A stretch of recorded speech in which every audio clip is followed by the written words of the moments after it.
Welcome to Draw One Last Breath podcast. My name's Matt. And I'm Paul. Welcome to episode 84. On this episode, we have watched Amazon's latest offering starring Chloe Grace Moretz, Shadow in the Cloud.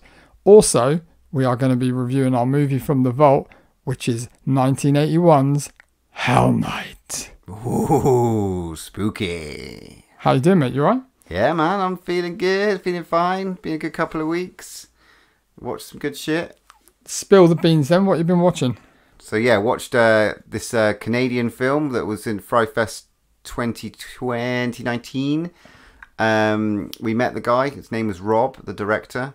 It was called Harpoon. Harpoon, yes. Remember, I've we got seen those it. absolutely gigantic posters. Yeah, and he signed it for us. Yeah, but they're never getting framed because it's over A1. It is a massive poster. It's really big. But it was, the movie was really surprisingly good. I don't know why I ducked it for so long. I don't think I ducked it.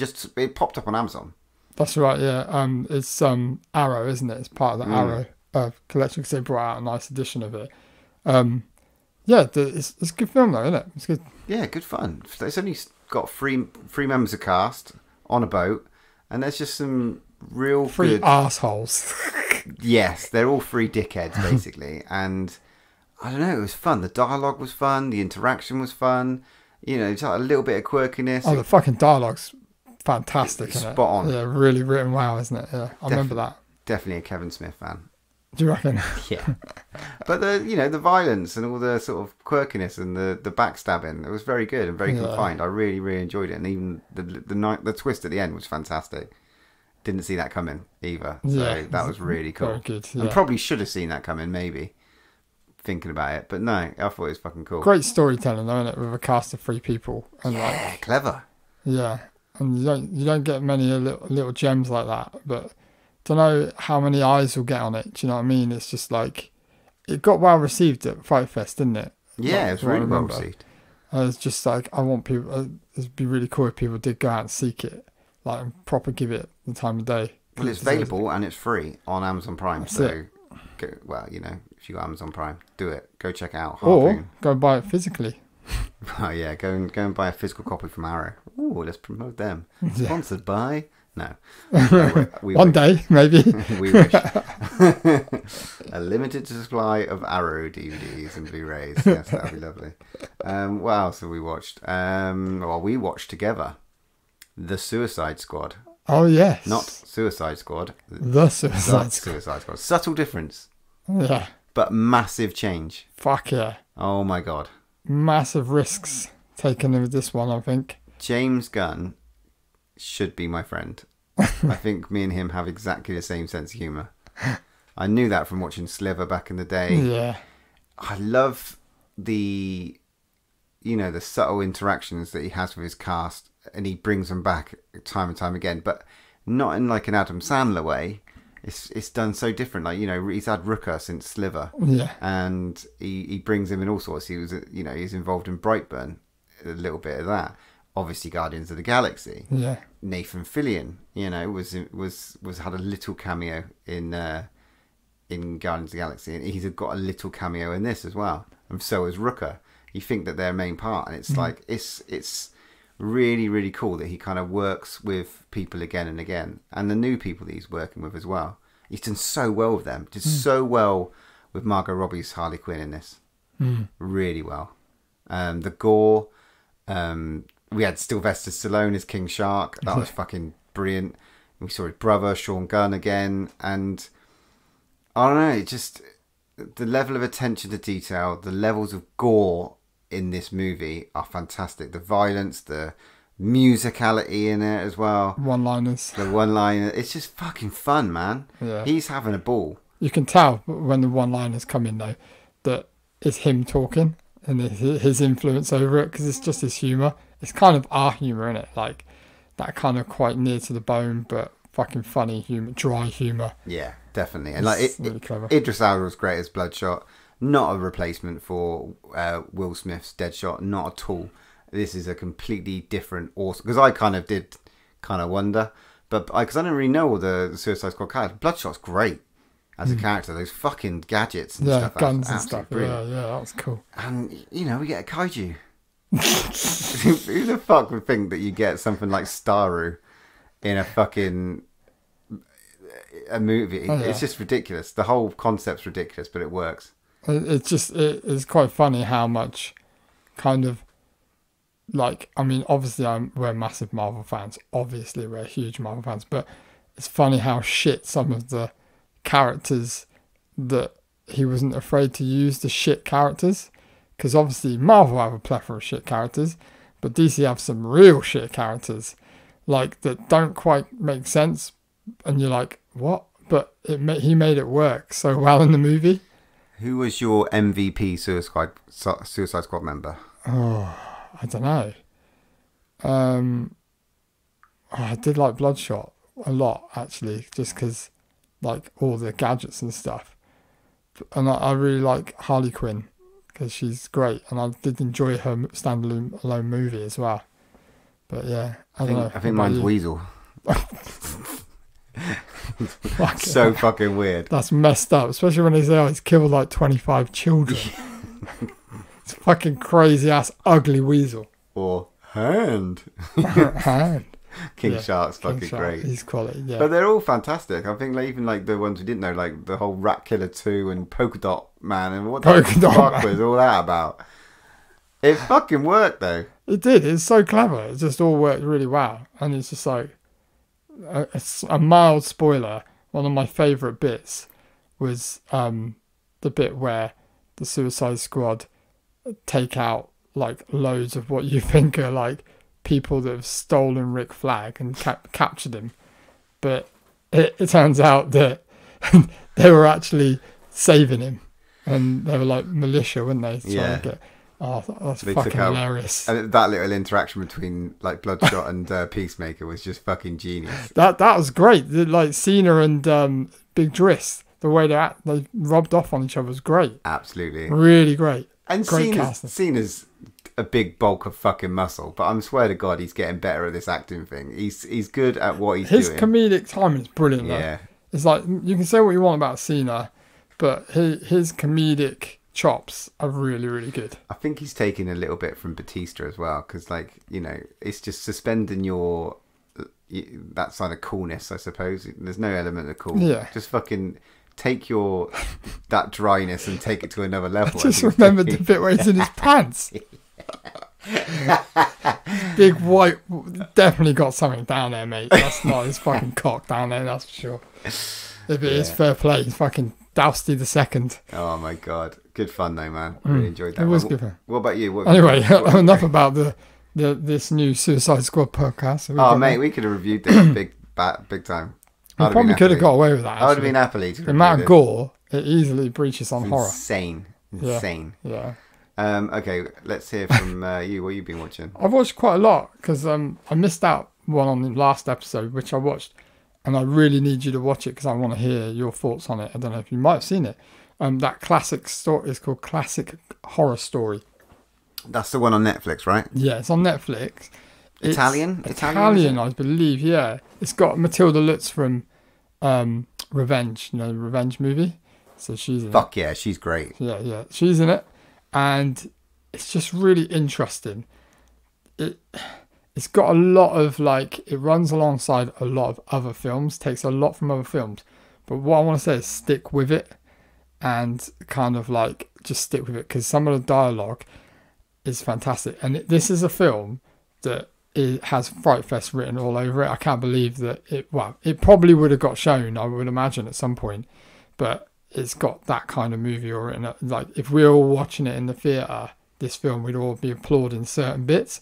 I'm just going to leave it at that because I want you to definitely check this one out. It's only like 95 minutes long, so it's not a long watch. Okay, I'm all over that one. So I want you to go and do this and go and see it. I finally got around to seeing Guns Akimbo that you watched recently. Awesome. What do you think? Fucking assault, mate. Assault on your eyes and your mind. It is batshit crazy. I just couldn't keep up with half of it. But it was good, but it was just full on, man. Samara Weaving's great in that character though, isn't she? They made her look so fucked up. Yeah. So weird. But yeah, I enjoyed it. It was good. It's a good chat, and that was on Amazon Prime, wasn't it, for free? That was cool. Two more. Another film. I'm giving you loads of homework here, mate. I watched a film. I don't know if you've seen this one called Oxygen. No. I saw you'd watched it though somewhere. Mate, I can't remember where I saw it on. Probably on Letterboxd or something like that. Very good, mate. It's literally, in a nutshell, it's about it's French.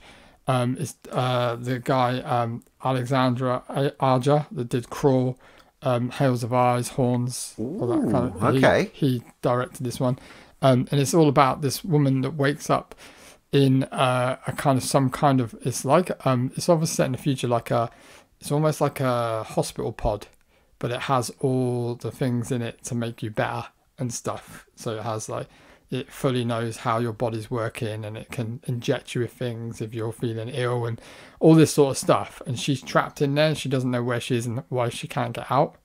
And as she's in there, it unfolds. It's all shot inside this pod as well. And it's a bit like that Ryan Reynolds film that came out. Was it Buried? Yeah, Buried. Yeah. But better, because I really enjoyed it, because it's just well interesting, and it's definitely worth a watch, man. That'd be quite interesting, tying that into what we watched for our main review. Yeah. Shadow in the Cloud. Okay, cool. So yeah, you need to check it out, because it's very, very well done. And the last thing I did check out was Antebellum. Now I'm going to lend you this one, please, because I look. It's a gamble with you, mate, because I'm not going to spoil things with this film, because I'm going to let you watch it, and then we're going to talk about it on the next episode. This is one I definitely want you to watch. Now, is it a cult movie? I can't tell you. Okay. I don't want to spoil things completely now.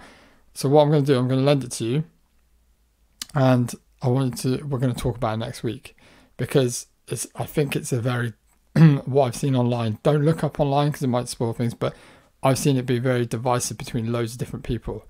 I've seen a lot of hate for this movie, and then there's a couple of people that have kind of appreciated it. But I want to get your take on it, because I don't want to spoil it, because if I say anything about it, it'll ruin it. But I think there's parts of this you'll dig, and there's parts of it you might hate. Who's the director on this?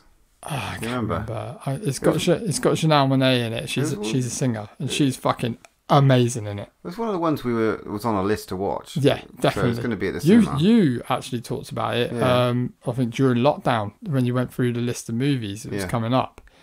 But I cannot say stuff about it, because I would ruin the experience for you. So I'm going to just give it to you. We're going to talk about it in depth next. We're not going to review it, but I want to talk about it, because it's definitely one of those films I want to get. Well, you got this as a screener, didn't you? So yes. Ooh, look at us, little screener. Yeah. So what's Oxygen on? Oxygen is on Netflix. Okay, cool. Yeah. Okay. Yeah, I've been pretty busy. I got a little bit of homework, so thanks. Yeah, but literally all those films are quite short, and so they're quite easy watches as well. I'd say give yourself a bit of time for Antebellum. It's not a long movie, but it's complex, and it's a bit of a thinker at times. But I thought personally it's really interesting, but I want to get your take on it, and we'll talk about that on the next episode. Sweet. All right, if that's all you got, should we move on to some news? Do it. What you got for me? Wow, Mike Flanagan is in the news. Yes. Netflix with his horror series Midnight Mass, which is going to be premiered on September the 21st. Yes. Do we know what this one's about? I think we covered a little bit about it a while back. We talked about it, didn't we, when they announced it originally? I mean, this is from the guy who did The Haunting of Hill House and The Haunting of Bly Manor. Oh, yes. So, and Doctor Sleep as well. That one in the woods. Oh, what was it called? It's really good. Hush. Yes. Oh, fucking love. I really want to go and rewatch that movie. Really. But what are we expecting from Midnight Mass? What have we got, a synopsis or anything? We should have something. It's got to be a Christmas film, innit? Surely. What, in September? Well, if it's come out, it's called Midnight Mass. Isn't that a Christmas thing? I don't know. It looks. Go on, what you pulled up on your interweb. An isolated island community experienced miraculous events and frightening omens after the arrival of a charismatic, mysterious young priest Hello, Wicker Man. That screams kiddie fiddler. Priest turns up on an island. All right, I mean, I'm in. I loved his fucking last year. I loved Haunted Blind Man. Mate, I loved give Haunted. me any of his shit, mate. I love it. I love all his stuff. Got a bit of a Nicolas Cage update. Pigman. Prisoners of the Ghostland is next one, which is going to be in VOD on September the 17th. Oh. The official trailer arrives on August the 11th, which I think we would have seen by the time this comes out. Here's the latest plot synopsis. In the treacherous frontier city of Samurai Town, sounds good already, a ruthless bank robber, which is Cage, is sprung from jail by a wealthy warlord, the governor, Bill Moseley. Hey. Awesome. Now you got me interested. Whose adopted granddaughter, Bernice, has gone missing. The governor offers the prisoner his freedom in exchange for retrieving the gunway. Strapped into his leather suit that will self-destruct within 5 days, the bandit sets off on a journey to find the young woman and his own path to redemption. Do you reckon he's going to talk in this one? I don't know, but here's a quote from Cage. It says, "It's out there. I wear a skin-tight black leather jumpsuit." But he loves that. "With grenades attached to different body parts. If I don't rescue the governor's daughter from the state line, where they're all ghosts, and bring her back, they're going to blow me up." I mean... That sounds awesome. Okay, great. I hope he does have a talk. Alright, now moving on to some... Okay. So I know we talk monsters, but we know there's an Addams Family movie coming from Tim Burton. Yeah. So announced today we had who's playing Morticia and Gomez. I think we had a guest, didn't we? Tried to guess at one stage, not really sure. Did you say Dave Bautista by any chance? Yeah, maybe. Catherine Zeta-Jones as Morticia. It's got to be in it. Taking on the reins from Angelica Houston. Interesting. Big shoes to fill. She could do it. I could see that. Welsh Wonder. Yeah, definitely. She ain't done anything for a while, has she? No. So she's aged, which is I think it's gonna be quite interesting. However, Gomez. Louise Guzman. Liz Guzman, yeah. It's a bit of a weird one there. I mean, he's normally always the kind of side actor, and he's like the sidekicky kind of like either kind of gangster. You know, I don't know. It's a weird one. He's an ugly man, is what I want to put out there. Or is he? Am I just being too harsh? I don't know. He's not an attractive man. It's a little bit of a strange casting. Because I know it's probably... And he's got to be a lot shorter than Catherine Zeta-Jones. So maybe, how are they going to play that? If I was going to play my card and said who I would have got, but it probably would have been way out of their price range, would be the... Oh, what's his freaking name? I forgot his name now. The guy that played Freddie Mercury. Oh, Rami Malek. That's perfect casting. Yeah, that's what I would have said.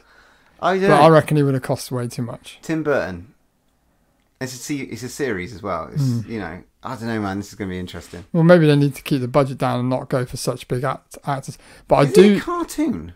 Did you? Am I missing the plot? Is it a cartoon or is it live cartoon? Action? Is it a cartoon or live action? No, it's live action. If it's a cartoon all day. Do you know who they've got for Wednesday? If you have a look, I can't remember her name. Forgive me, but she was in the Babysitter 2 movie that we watched. Well, not Bella Thorne. Are we talking? No, not Bella Thorne. The younger girl that was in it. Oh, I know who you're talking about. Yeah, I can't remember for the life of me her name, but she's a kid actor. Like my daughter, she sees loads of TV shows she's in and stuff. But she's started gaining a lot of traction in the horror community. So, but I think that's quite a good pick because she would. I think she'd look really good. All right. Well, maybe we'll find her name at some point. But I don't know, mate. Looks good. So. Interesting to say what that is going to be like. I think I might have just spent my news. Yeah, that's a recipe for fish pie. So he's looking at his phone, by the way. What you got, dude? Give me some news. Right, nothing on fish pies, but I've got a little thing that was announced. I might have even been today. Was the Muppets are bringing out the Muppets Haunted Mansion movie. So obviously, you know, the Muppets do their movies now and again, but they're going to have loads of cameos in it. from the stars of Hollywood. They always have fucking cameos. The last one had I know. Ricky Gervais in it, and I'm sorry, but I nearly walked out of that movie. Did you? It didn't do it for me. So was it? The last one was Muppets Most Wanted or something like that. The last one did not do it for me at all, man. So yeah, but this might be cool. It might have some horror people in it. I'm hoping That'd be quite cool. that'd be quite a little bit. Get Kane Hodder involved. I love Or it. get like get the dude that plays it and stuff. What, Bill Skarsgård? Yeah, Get Skarsgård to do his little as Pennywise. get him to do his little eye thing to Kermit or something. Yeah. You could do Beaker up like Pennywise. Like that'd be fucking hilarious. Bring it into now. Get the Hills of Eyes and roast Miss Piggy. Yeah, yeah.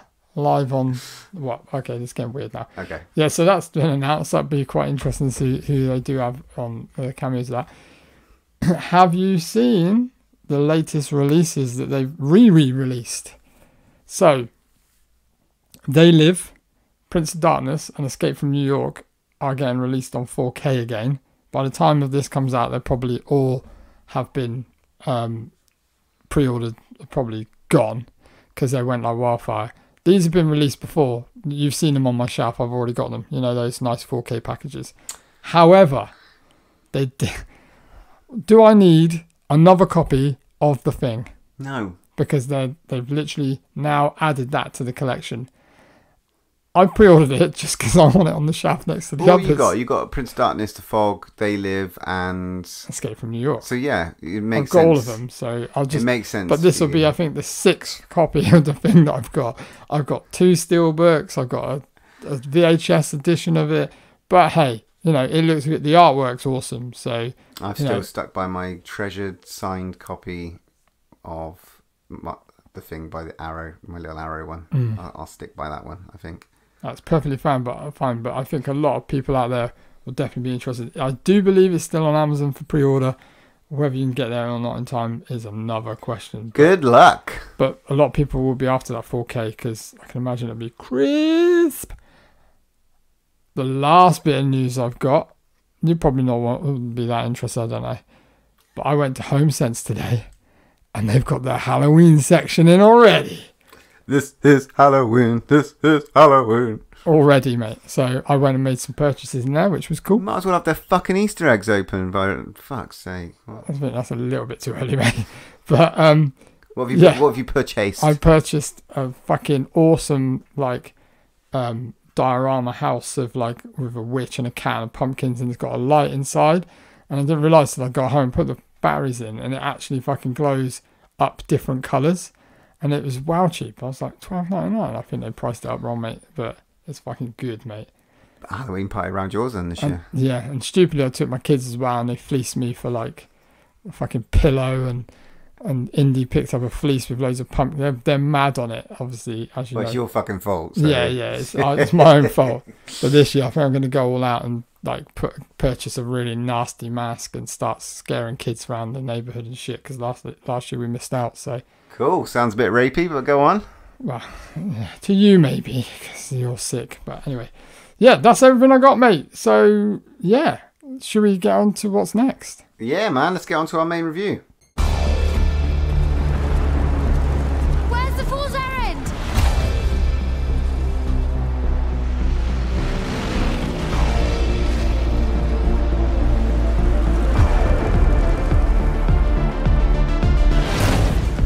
Oh, hey there, baby. The hell are you doing here? I'm commissioned to this flight. Captain! We haven't got time for this right now. Put her in the Sperry until we get up in the air. I'm supposed to guard this. I'll guard it for you. Contents are confidential.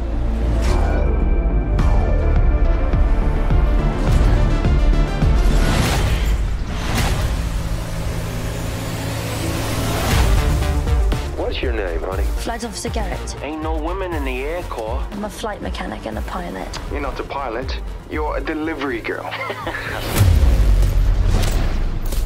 Sir, requesting permission to fire on an enemy attacker. You wouldn't even know how to fire a gun. I was being polite. Right, this episode's main review is Shadow in the Clouds, starring Chloe Grace Moretz. The plot of this movie: a female World War II pilot traveling with top secret, in quote, documents on a B-17 flying fortress encounters an evil presence on board the flight. Right. This is an interesting one. 84 minutes long. Very short movie. It's pretty much centered around Chloe Grace Moretz. It's got a little bit of a supporting cast of other pilots and stuff, around 7 that are already in the plane. But it pretty much centers around her in the bottom gunner pod for the whole sort of flight, essentially. Shit goes down on the flight. Think what's his name from Gremlins? That story that he told about the World War II pilot. Yeah, well, if you were listening to my Matt's Facts from the Gremlins episode, you can go and hear it now or save it till Christmas. The actual true story was in World War II. People called gremlins these things that would fuck around with the airplanes, and it explains that, doesn't it, in the first kind of few minutes? Yes, it does, in a lovely, lovely, beautiful cartoon. It's cool, isn't it? I love that. Yeah. Real interesting movie. Who's the director? Director is Roseanne Lang. Not really got much. One to watch, mate. One to watch. Yeah, because this is different, right? Got a little bit of a budget, but also could probably quite condense it. It's really clever how they used the budget, though, because obviously they had to shoot it in the plane, which is, a feat in itself.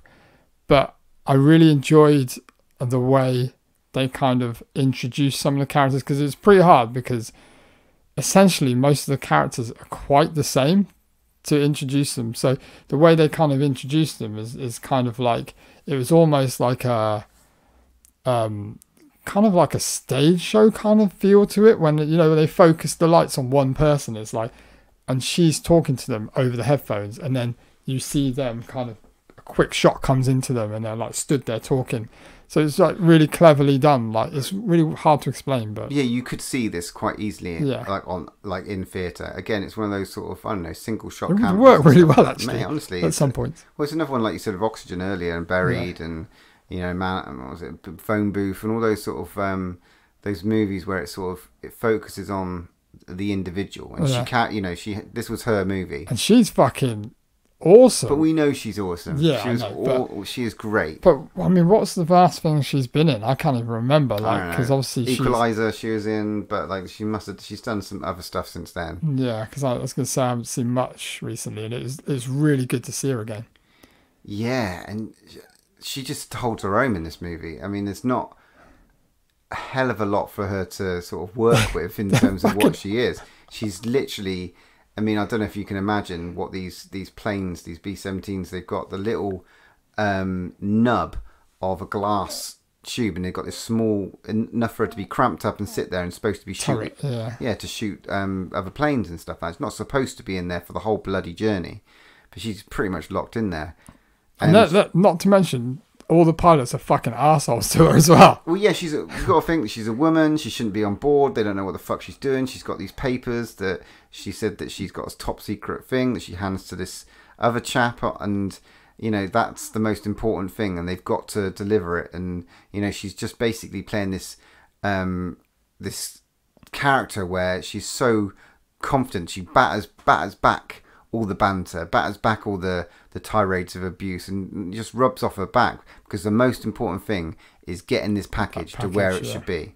And there's as the story unfolds, she starts seeing things, she starts reporting back, and no one gives a shit on the plane what she's saying. They don't believe anything that she's saying. Yeah, it's clever, because I mean they're just saying, oh, she's a dumb broad and stuff, because she witnesses something on the side of the plane. Now she thinks it's like enemies at the start and stuff like that, and they kind of don't believe her, because like what experience has she got and stuff like that, and she's just obviously giving them all the spiel and everything.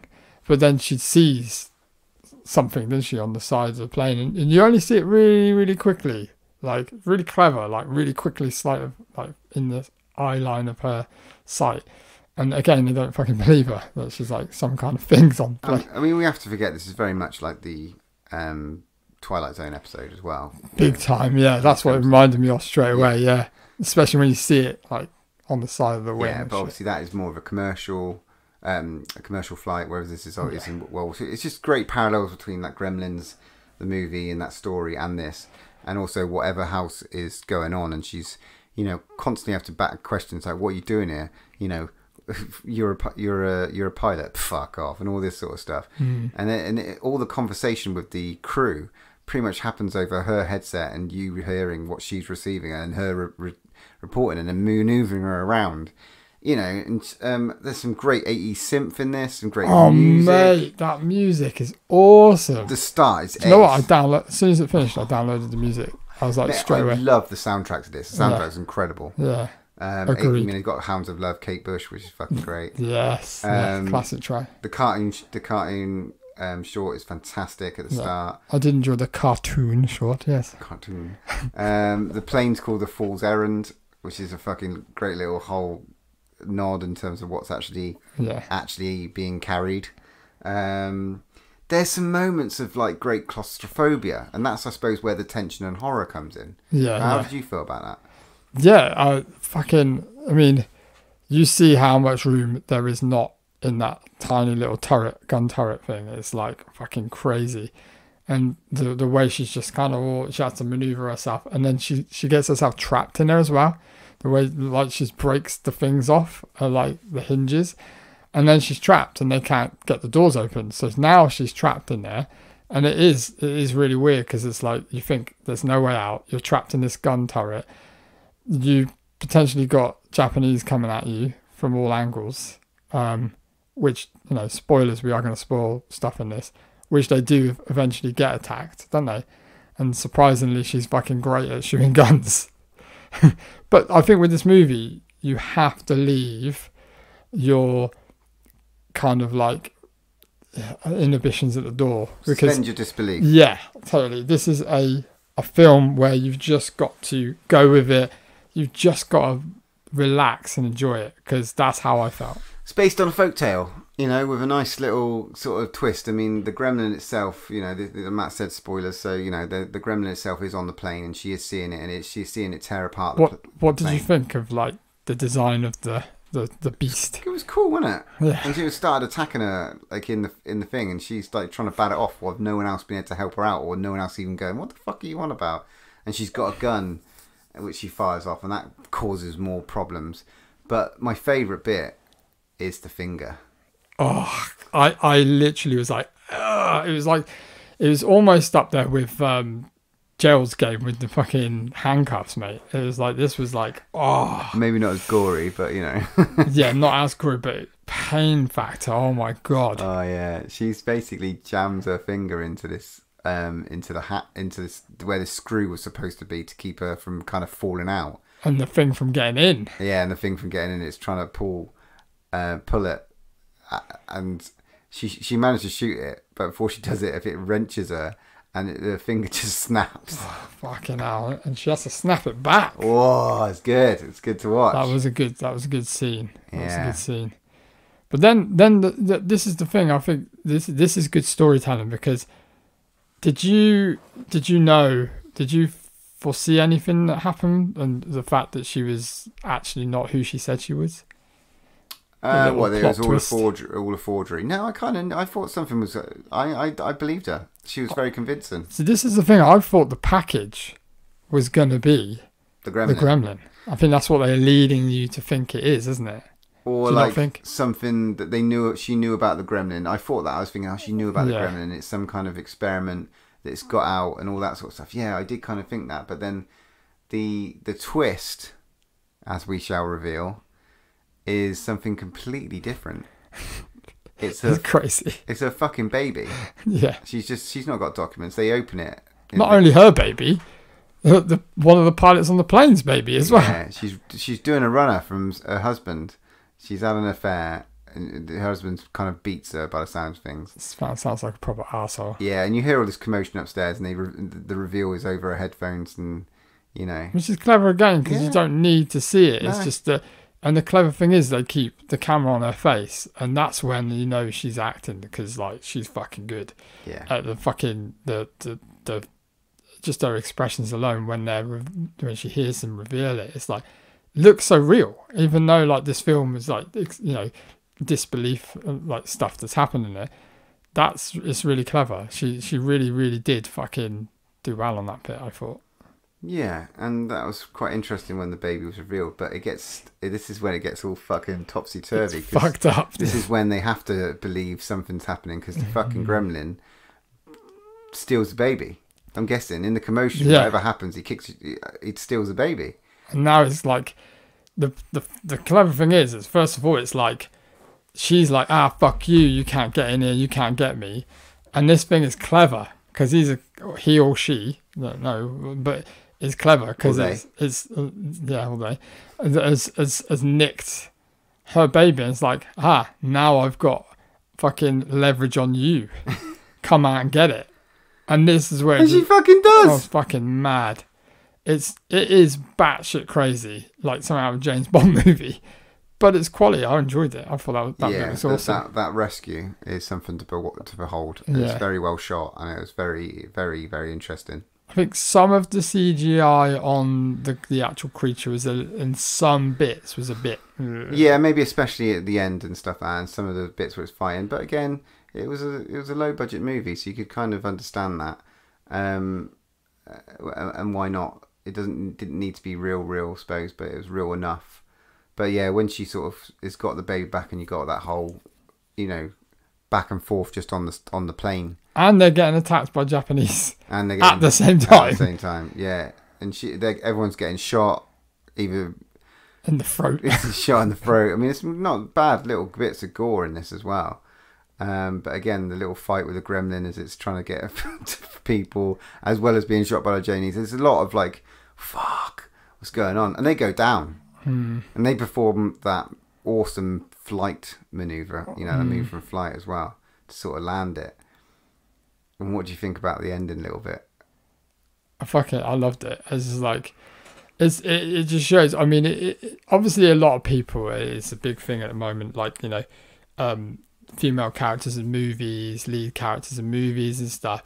And this movie is obviously, it's like, directed by a female, is you know, it's aimed at those reasons and what happens in this, and it's about her struggle and all this stuff. But it is quite funny. It's just like, I just love the bit where she's like, I told you to hold the baby. It's like, couldn't you just do that one fucking thing? And it's like, and I just love the fact that she just goes and just fucking bitch slaps the fuck out of this thing. Yeah, this little thing. And not just fucking hammers this thing. But there was some funny moments in it, wasn't it? Like when she shot it and she kicked it off, and then it had the little wings and stuff like a fucking flying screen, and got back on the plane. I thought there was some he's a real cheeky fucker, man. I really liked it. I really liked the creature. I thought it was really cool. It was a little snidey fucker, wasn't it? Really just fucked with her emotions. I fucking loved it. And she, like you said, she held it well. It was shot really interestingly. Music was great. I just don't know. On a whole, this movie was just fun. 84 minutes. It's fun. It is fun. It's a roller coaster ride.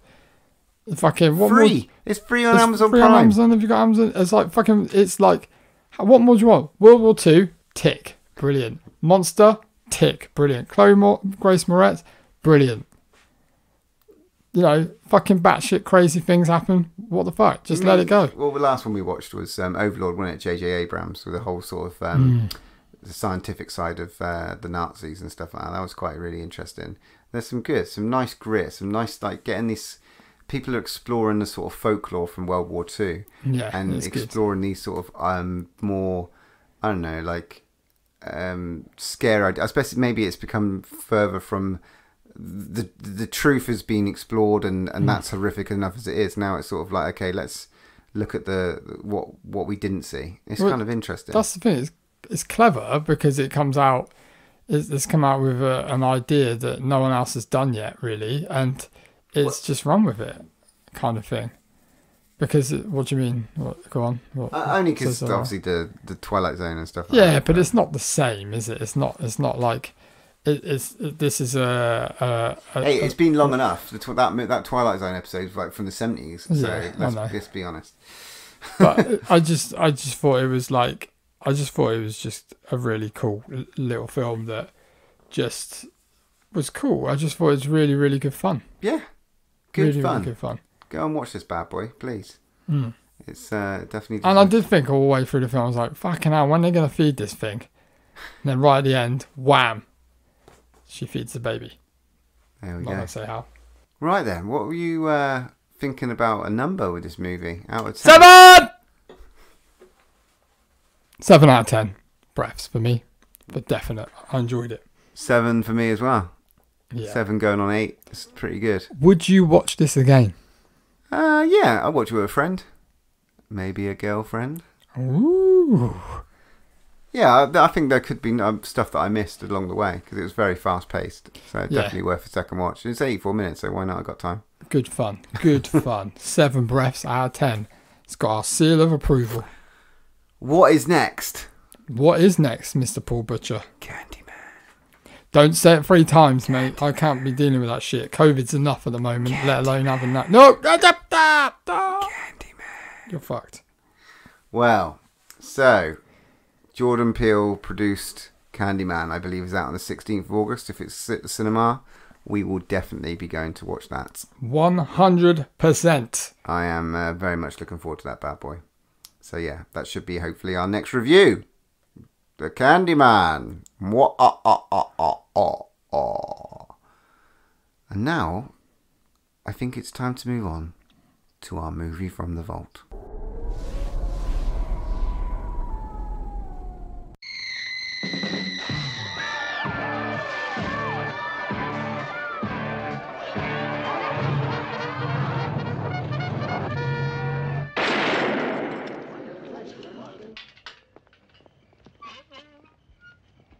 Welcome to Garth Manor. In order to be a member of Alpha Sigma Rho, one has to do what? To stay in Garth Manor one night. And why is this night so special? Because 12 years ago, Raymond Garth murdered his family here and then committed suicide.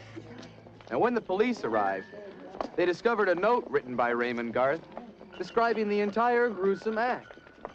But strangely, they only discovered 3 dead bodies. Andrew is still believed by some to be living somewhere within this house.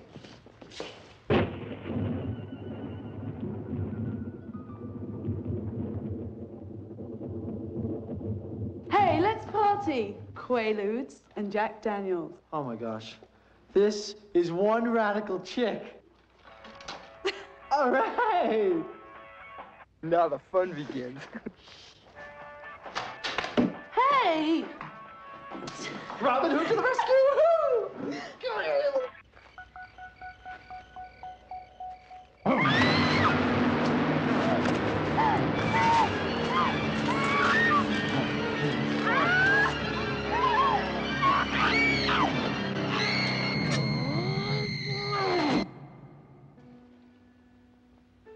Who's there? Peter, is that you? Cut the bullshit, Peter.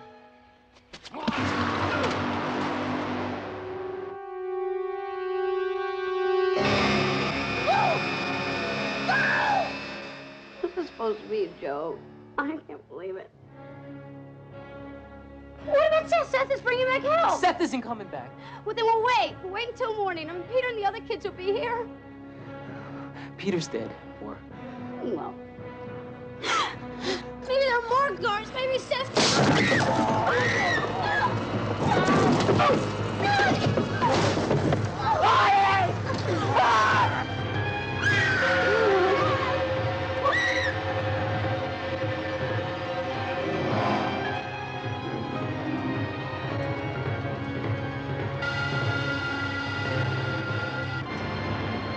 Pray for day, hell night. This episode's movie from the vault is 1981's Hell Night, starring Linda Blair.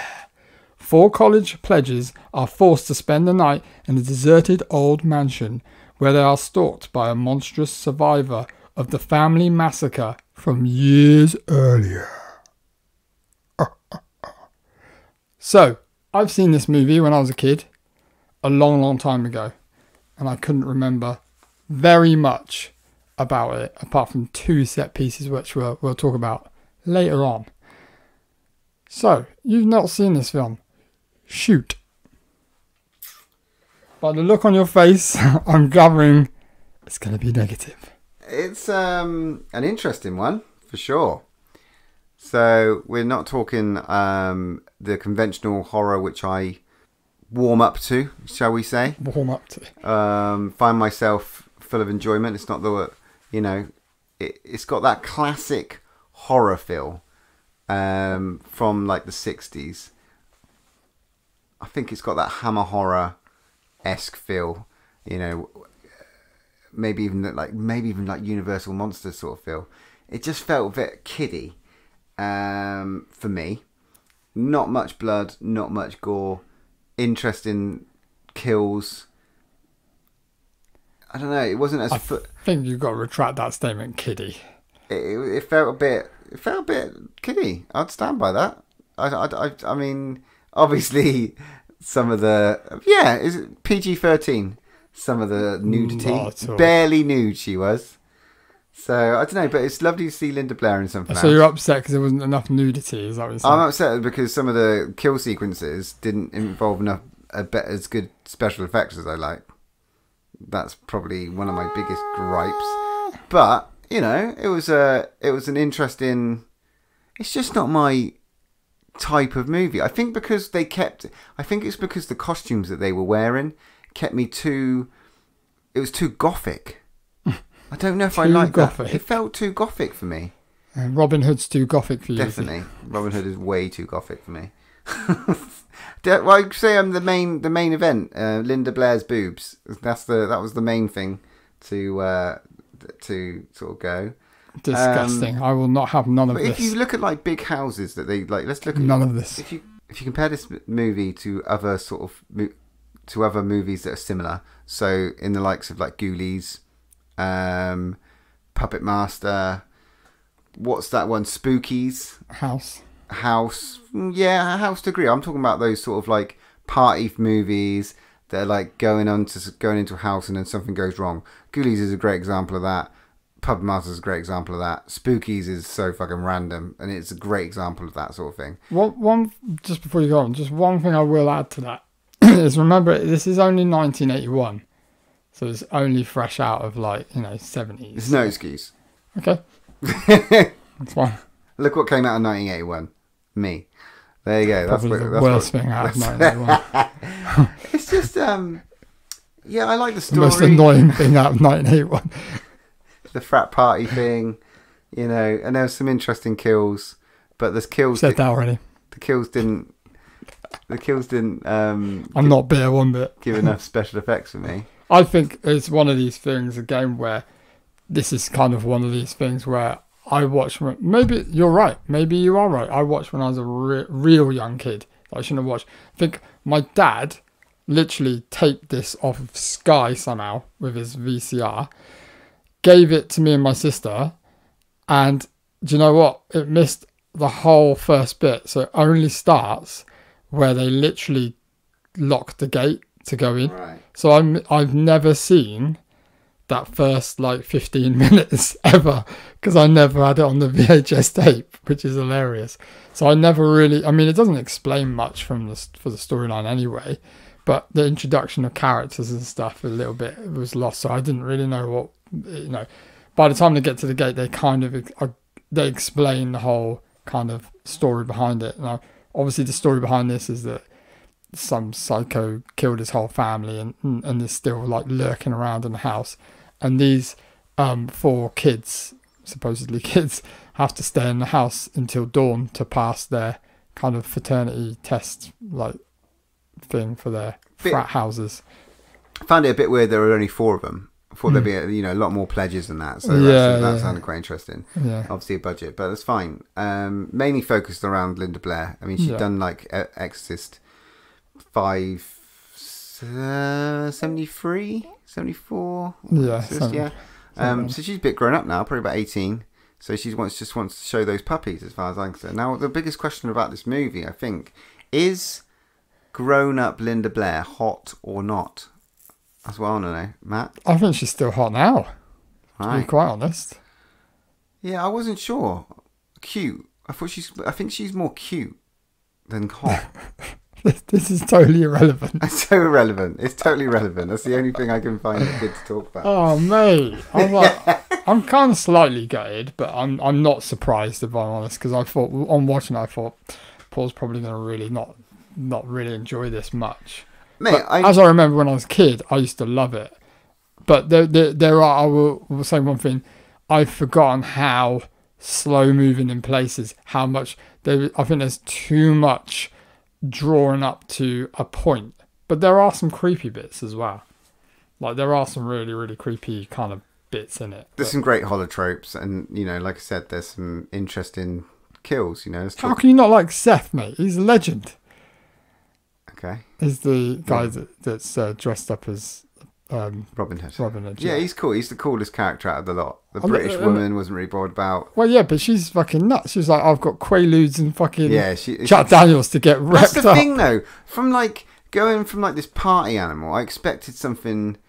I don't know. Either something something like Spookies, which is wacky. It was a clean movie. It was clean. Yeah, it's not dirty enough. It was well edited. No way dirty enough. Yeah. No, it was well edited, and it had everything that it needed to do. I think the acting was quite good. Yeah, acting was not too bad. Yeah. And like I said, the kills that they did, the lopping off heads, and the sort of scary round the corners, and the sort of jump scares, and those sort of movement scares, brilliant, not bad. Love the ending, and. I mean, the credits were a bit weird, but that's coming out of the 70s, so those credits on it, almost TV movie, Yeah. But the last monster kill was fantastic. The impaling. Can we just talk? Let's not skip too far. I just want to talk on one thing. How did you feel about, obviously, Seth getting away? Did you think he was going to get away, or did you think what was going to happen? Because I want to talk about the cops bit. Well, yeah, let's talk about him climbing over the gate to start with. Yeah. I mean, they're obviously trying to get escape. They're noticing that things are going wrong. They are getting scared, and they're finding all the hidden little kooks that the frat are planning. But, yeah, when he sort of scaled the gate, and he had those really sharp... ends to the gate, which were fucking great. They were impressive. I wanted him to fall. In my head, in horror, he would have slipped. Yeah, but that would have ruined the end then, the film. Fine, but it would have made a different movie. But he would have been impaled himself on the spikes, and that would have been great. I would have I would have given it a round of applause at that moment. But I think that would have taken away from the end, though, wouldn't it? Yeah. But what happened next? Then he basically runs all the way into town to go to the cop shop. And this is the funniest bit I found hilarious. He just finds a door open with all these guns laid out with bullets and everything. No fucker sees him. Takes a big shotgun, fills it up and runs off. And then steals someone's car to go back. Yeah. What a legend, though. What a friend would do that. You barely fucking knew wouldn't. him. You wouldn't do it. Barely knew him. But, he wanted to go back and, because he thought he was going to get laid by, what's her face? I can't remember her name now. Denise. Is it Denise? Yeah, Denise. Yes, he wanted to get laid by her. Finally, he could find her, but unfortunately, she croaked it. Yeah, but he does a good shot. He takes out one of the hairy back Mary monsters that look like a weird. Did you know there was two? Did you think there was one or two? I thought there was only one. Yeah, same. So I was quite. Do you know the funniest thing? I don't think I put two and two together when I was a kid. I thought there was just one killer, and I can only remember being one killer. Unless there's another bit cut out of the film or something, maybe it was cut out completely.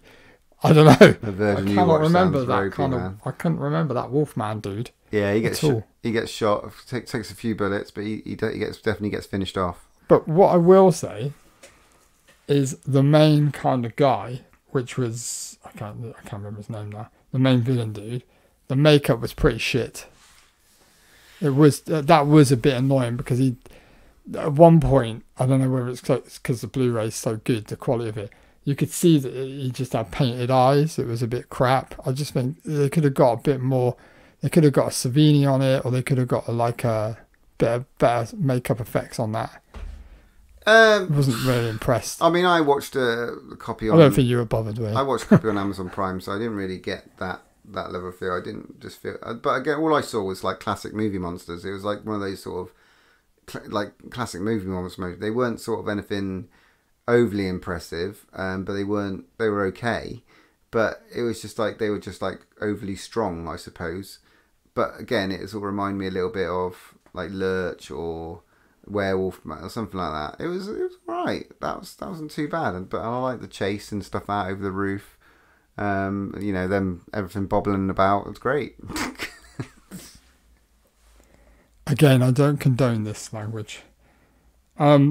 Yeah, I mean, but one thing that did stick in my head when I was a kid was the end scene. The fucking, well, two scenes actually. The head in the bed, always remembered that. That's ingrained in my head. I always remember that. And I didn't realise, again, when I was a kid, I thought that was Denise's head. I didn't realise they stole Denise, and that is the other girl's head that he severs off in the garden. Did not know that. Yeah, it took me a while to figure that one out. And then what? Denise is where? Oh, fuck, I can't remember. She was in the tunnels around the table with all the dead people. She's dead though, right? They killed her. Yeah, they killed her. She was dead. She was blatantly dead by all the other dead bodies of his his old. Didn't really get to see her get killed. It was an off-screen kill. Yeah, it was a bit depressing. Didn't really like never know what happened. Like off-screen kills, but they can be effective. They can, and it wasn't too bad. But one thing I do remember is the kill at the end. I really loved that because it's just like you think, she's got away, and that classic, obviously back, and he's on top of the car. But I do think it's a really great ending. I like the impaling scene. I think it's really, really cool.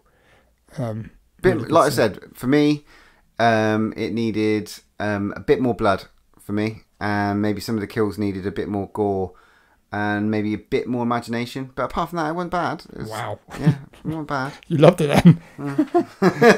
Good pick from me, I think. I think there'll be a lot of people that appreciate this one. Yeah, I think there will be. But I think a lot of people would have seen it, and it'll be a nostalgia thing. But for me, it's not. Again, no, I don't think it is. It goes back to the gate and stuff like that.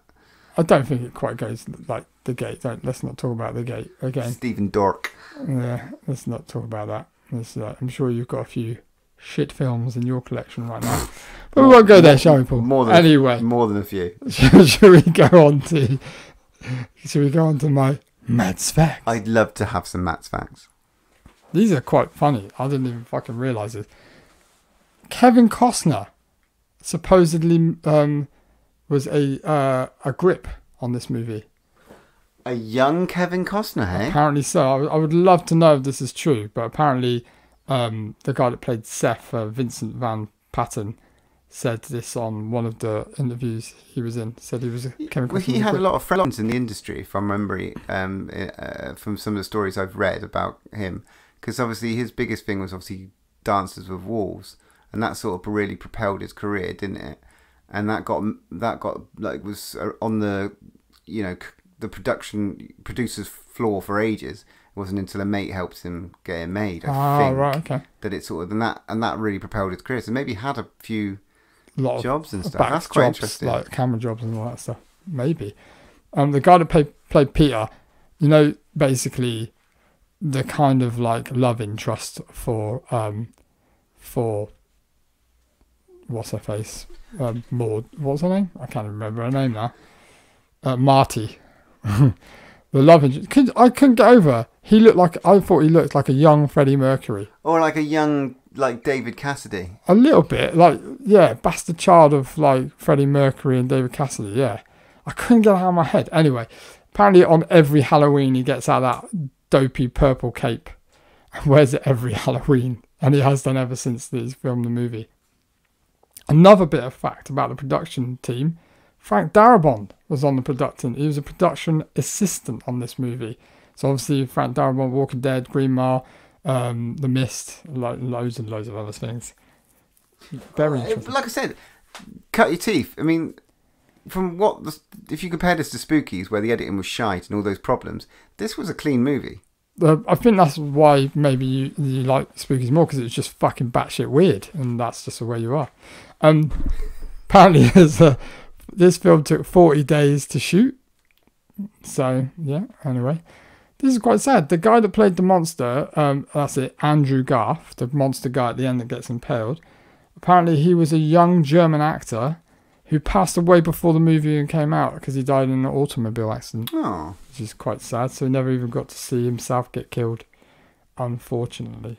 But sad times. Kills. I'm going to get onto the kill count.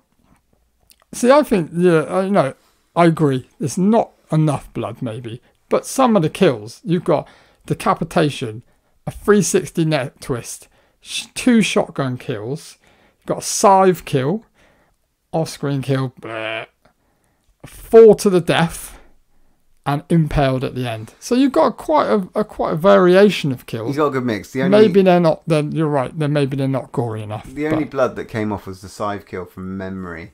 Because I think the first time was the head lop off. I thought that wasn't too bad. It was the head a quick lop cut off. though. It was like it was such a quick cut. It's like slop, and then it moves, and I was like, oh. It was a 15, wasn't it? Yeah. Maybe that's why. Maybe it didn't go that full hog. Oh yeah, so the Suicide Squad's a 15. But yeah, 8 kills. Well, we're in different times now, mate. So 8 kills, and it was meant to be capped at 1 million, but they'd done some overshoots, so it ended up being nearly 1.5 mil to make that movie. So what are you giving this, mate? I'll let you go first. Obviously, you didn't like it that much, so. No, it was a 4 for me. So not below average. We're getting into repossessed area there, mate. No, what was it? Repossessed was like 2. Below average. Linda Blair has still only got 110, and that's The Exorcist. Okay, well, I'll go a bit different. I think I'll probably borderline because, like you said, probably nostalgia thing, but I'll probably go a fair 7 for me. Oh, that might be our biggest divide. Maybe, but I think that I don't know. Maybe the Gate episode, but yeah, I enjoyed this movie because when I was a kid, I remember the nostalgia thing. Yeah, and I watched it loads, even though I couldn't remember loads. It was lovely rewatching it. It did have parts where it was a bit slow. You're right; it could have been added more gore. It would have probably been one of my like 9s, probably, but. For me, I want to rewatch the extras. I'll probably rewatch it with one of my kids one day. 7 out of 10 for me. Fair dues. Good entry-level horror. Yeah, so anyway, enough of this guffins. I want to know what you've got next for me, mate. And I hope you've picked a good one. Well, I mean, what did I pick last time? Nightmare on Elm Street Part 2? Yeah. So yeah, I'm going to go for another sequel, I think. I mean, we had Nightmare on Elm Street Part 2 last time.